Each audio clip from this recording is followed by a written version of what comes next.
Guys, आप सभी का स्वागत है क्रैक स्टडी चैनल पे। और मेरा नाम है शमशाद अख्तर। इससे पहले मैंने 2-3 वीडियो कवर कर रखा है। मैंने यूरोपियों का आगमन पढ़ा चुका हूँ, बंगाल पढ़ा चुका हूँ, और आज हम लोग आप पढ़ाने वाले हैं मैसूर राज्य के बारे में। तो मैसूर राज्य की स्थापना कैसे हुई और कैसे वहां के शासकों को अंग्रेजों ने अपने हाथ में ले लिया, उसको समझते हैं। चलिए गाइस, तो होता क्या है ना कि तालीकोटा का युद्ध कब होता है? 1565 ईस्वी में, ठीक है ना।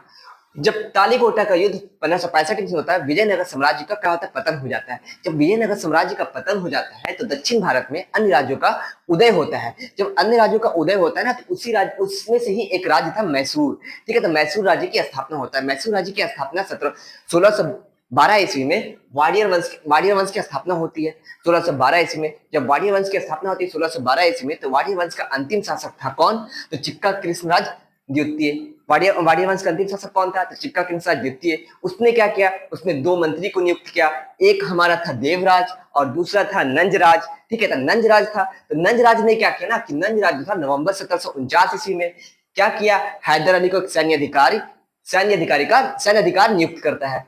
जब हैदर अली को सैन्य अधिकार नियुक्त करता है, इसी क्रम में होता क्या है, नंजराज जो होता है 1755 ईस्वी में डिंडुगुल, जिसको तमिलनाडु बोलते हैं, वहां क्या क्या फौजदार नियुक्त किया था कि 1755 ईस्वी में डिंडुगुल तमिलनाडु का फौजदार नियुक्त करता है। और वहां होता है क्या ना कि हैदर अली जो था वो फ्रांसीसियों के सहयोग से एक अस्त्र कारखाना स्थापित करता है। कौन करता है? तो हैदर अली। ये क्वेश्चन ना कभी कभी पूछ देता है घुमा के। कैसे पूछता है कि अस्त्र कारखाना का स्थापित फ्रांसीसियों के सहयोग से कौन किया था? तो हैदर अली ने किया था। कब किया था? 1755 ईस्वी में। इसी क्रम में होता क्या है ना कि हैदर अली जो था वो देखता है कि अब वो एक योग्य शासक था, वो अपने आप को एक अपॉर्चुनिटी की तरह देखने लगता है। और वो क्या करता है कि 1761 ईस्वी में नंजराज को पराजित कर देता है। और नंजराज को जब पराजित करता है तो मैसूर पर अधिकार कर लेता है।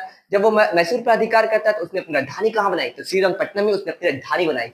इसी क्रम जब अपनी राजधानी बनाता है हैदर अली, वो मैसूर पर अधिकार कर लेता है। इसी क्रम में होता क्या है ना कि मराठाओं, ठीक है ना, हैदर अली पे मराठा जो थे वो माधवराव मैसूर पर मैसूर पे हमला करते हैं 1764 में, 1766 में और 1771 में। होता क्या है ना कि माधवराव जो थे फाइनली हैदर अली को पराजित कर देते हैं 17।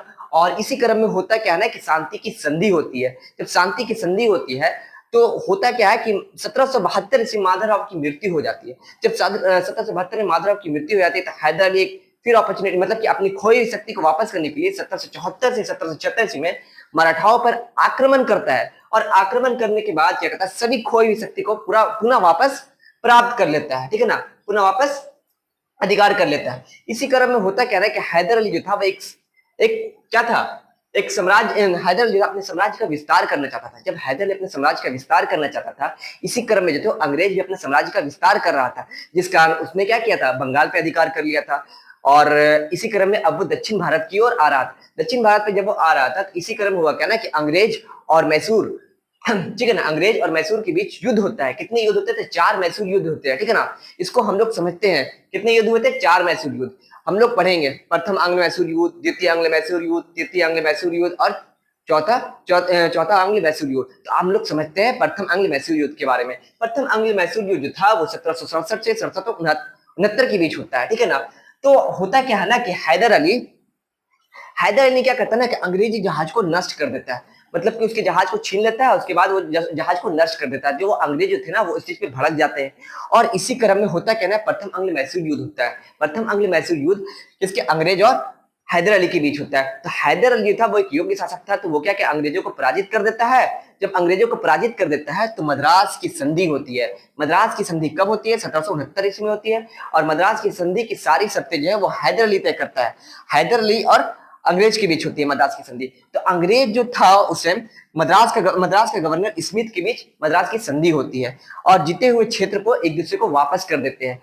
और इस क्रम में होता क्या है कि सारी शर्तें जो होती है वो हैदर अली तय करता है। इस कारण जो होता है क्या ना, संधि सफल नहीं हो पाता है और अंग्रेज जो थे वो संधि का उल्लंघन करके क्या करते हैं? द्वितीय आंग्ल मैसूर युद्ध कर देते हैं। द्वितीय आंग्ल मैसूर युद्ध 1780 से 1784 ईस्वी के बीच होता है। इसमें क्या होता है ना कि हैदर अली के अंदर माहे जो है पंडिचेरी एक जगह है, ठीक है ना। उस वो ना हैदर अली के अंदर हैदर अली का उस पर अधिकार था। पर अंग्रेज ने क्या किया ना, माहे पंडिचेरी पर कब्जा कर लेता है और हैदर अली को ये चीज बुरा लग जाता है।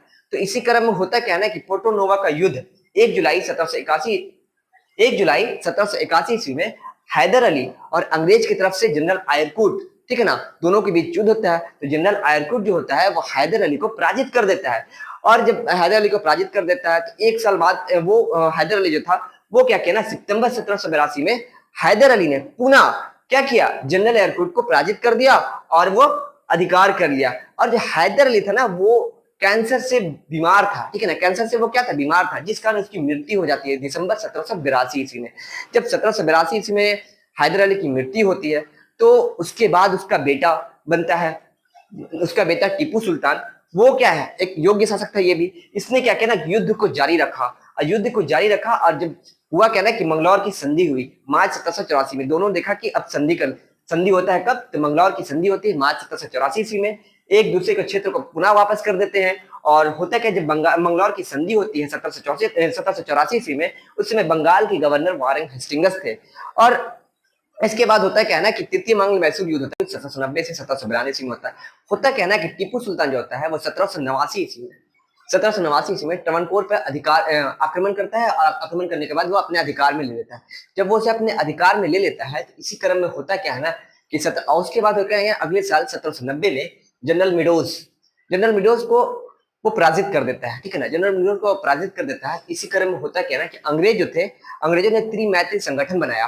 वो कौन कौन थे, तो वो अंग्रेज, मराठा और निजाम, तीनों ने मिलकर टीपू सुल्तान पर आक्रमण कर दिया और टीपू सुल्तान को पराजित कर दिया। जब टीपू सुल्तान को पराजित कर दिया ना, उसके बाद हुआ क्या ना कि संधि हुई। कौन सी संधि हुई, श्रीरंगपट्टनम की संधि हुई, मतलब समझौते हुए, श्रीरंगपट्टनम की संधि समझौते हुए। कब हुई, तो मार्च 1792 ईस्वी में। इस संधि में हुआ क्या ना कि टीपू सुल्तान ने क्या किया ना, अंग्रेजों ने शर्त रख दी। टीपू सुल्तान का आधा हिस्सा जो था वो अंग्रेज प्लस मराठा प्लस निजामों को सौंप दी गई। किसे सौंप दी गई, तो आधा हिस्सा था वो अंग्रेजों, मराठों और निजामों को सौंप दी गई। इसी क्रम में क्या होना, टीपू सुल्तान को हर्जाना के तौर पर 3 करोड़ रुपये भी देना पड़ा था अंग्रेजों को। और हुआ क्या ना, इसी क्रम में टीपू सुल्तान का 2 बेटा था और अंग्रेजों के पास बंधक के रूप में भी रखना पड़ा, मतलब अपने बेटों को बंधक के रूप में भी रखना पड़ा था। इसके बाद हुआ क्या ना कि जब ये युद्ध संधि हो गई, संधि होने के बाद हुआ क्या ना कि चतुर्थ अंग्ल मैसूर युद्ध हुई। चतुर्थ अंग्ल मैसूर युद्ध मार्च 1799 से मई 1799 ईस्वी तक रहा। तो हुआ क्या ना कि चतुर्थ अंग्ल मैसूर युद्ध जब हुआ तो 1789 में वेलेस्ली था वो भारत का गवर्नर बन के आया। जब वो भारत का गवर्नर बन के आया तो उसने टीपू सुल्तान पे दोष लगाया कि निजाम प्लस मराठाओं के साथ मिलकर अंग्रेजों के विरुद्ध षड्यंत्र रच रहा है। कौन रच रहा है, तो टीपू सुल्तान निजाम और मराठों के साथ मिलकर अंग्रेजों के विरुद्ध षड्यंत्र रच रहा है। इसी क्रम में हुआ क्या ना कि मार्च 1799 में ये युद्ध प्रारंभ हो गया और अंग्रेज की तरफ से वेलेस्ली स्वयं सेना का नेतृत्व कर रहा था। तो हुआ क्या ना कि टीपू सुल्तान जो था वो हारता चला गया। इसी कारण जब हुआ ना, टीपू सुल्तान श्रीरंगपट्टनम के किला की रक्षा करते हुए कब, तो 4 मई 1799 में वो मारा गया। जब वो मारा गया, जब वो किला की रक्षा कर रहा था, श्रीरंगपट्टनम किला की रक्षा कर रहा था, उसने क्या कहा था, उसने कहा कि 100 दिन के गीदड़ के जीवन से अच्छा है कि एक दिन शेर का जीवन जिए। मतलब समझा, अपने आप को वो शेर की तरह कहा था।